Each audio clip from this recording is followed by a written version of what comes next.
Direct selling business क्यों जरूरी है? पैसिव इनकम हमारी जिंदगी में क्यों जरूरी है?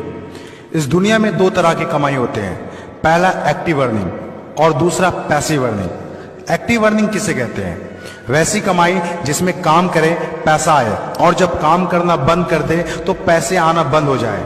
जैसे जॉब पर जा रहे हैं, पैसा आ रहा है, जॉब पर जाना बंद, पैसे आना बंद। एक दुकानदार दुकान खोल रहा है, पैसा आ रहा है, दुकान खोलना बंद, पैसे आना बंद। एक किसान खेती कर रहा है, पैसा आ रहा है, खेती करना बंद, पैसा बंद। एक मजदूर मजदूरी कर रहा है, पैसा आ रहा है, मजदूरी करना बंद, पैसा बंद। It's called active earning.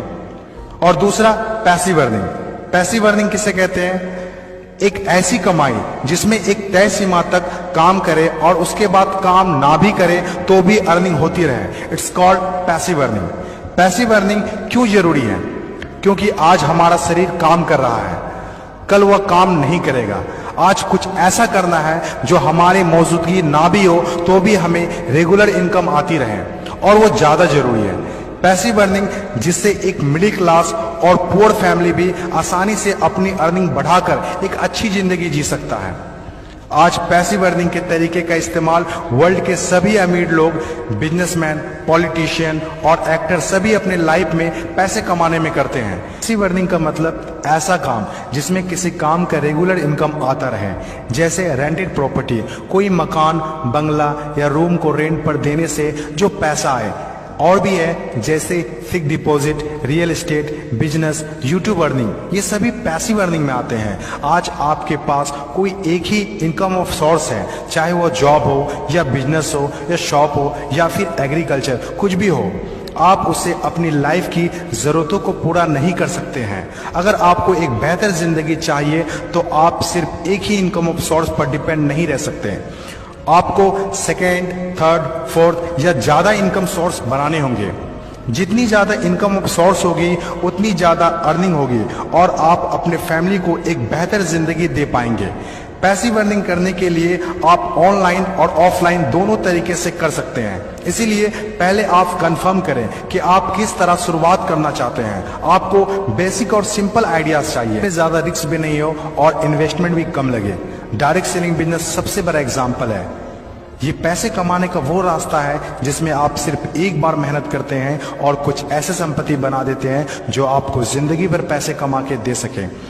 Passive earning को समझाने के लिए मैं आपके साथ एक स्टोरी शेयर करना चाहूंगा। यह कहानी है बर्क हेजेस की किताब द पैराबल्स ऑफ पाइपलाइन। एक छोटे से गांव में दो दोस्त रहा करते थे, ब्रूनो और पाब्लो, जो बड़े सपने देखा करते थे। एक दिन किसी न किसी तरह वो गांव के सबसे अमीर आदमी बन जाएंगे। वो दोनों काफी मेहनती थे, उन्हें तो बस एक मौके की तलाश थी और एक दिन उन्हें वो मौका मिल गया। उस गांव में एक समस्या थी। गांव वाले को पानी लाने के लिए नदी में जाना होता था और आधा दिन पानी लाने में ही गुजर जाता था। वो दोनों ने गांव वालों से बात की कि वो नदी से पानी लाकर उन्हें देंगे और उसके बदले कुछ पैसे लेंगे। गांव वालों को ये बात अच्छी लगी। अगले दिन दोनों ने एक एक बाल्टी पकड़ी और नदी की तरफ चल दिए कि हर बाल्टी के लिए 10 रुपए दिए। ब्रूनो बहुत खुश हुआ, लेकिन पाब्लो को इतनी ज्यादा खुशी नहीं थी। पाब्लो को बाल्टी ढोने की वजह से उसके पीठ में दर्द हो रहा था और हाथों में छाले पड़ गए थे। अगली सुबह फिर से उन्हें ढोने की बात सोचकर ही दहशत हो रही थी।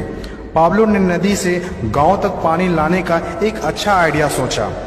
जब अगली सुबह दोनों अपनी अपनी बाल्टी उठाकर जाने लगे तो पाब्लो ने कहा, ब्रूनो मेरे पास एक आइडिया है। चंद सिक्कों के बदले मैं दिन भर बाल्टी ढोने की वजह क्यों ना हम नदी से गांव तक पाइपलाइन बना दे।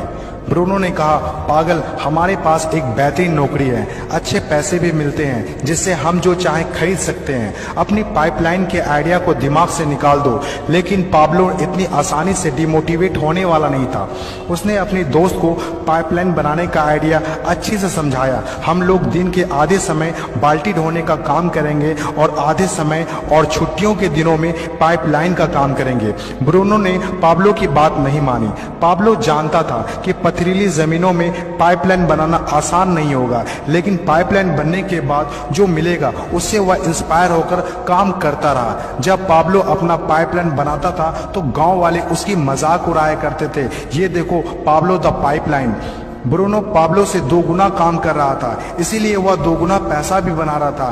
पहले कुछ महीने तो पाब्लो की मेहनत का कोई फल नहीं दिख रहा था, लेकिन पाब्लो खुद को बार बार याद दिलाता रहता कि कल के सपने आज के त्याग से ही होते हैं, और आखिर में वही हुआ जो होना था। पाइपलाइन बनकर तैयार हो गया।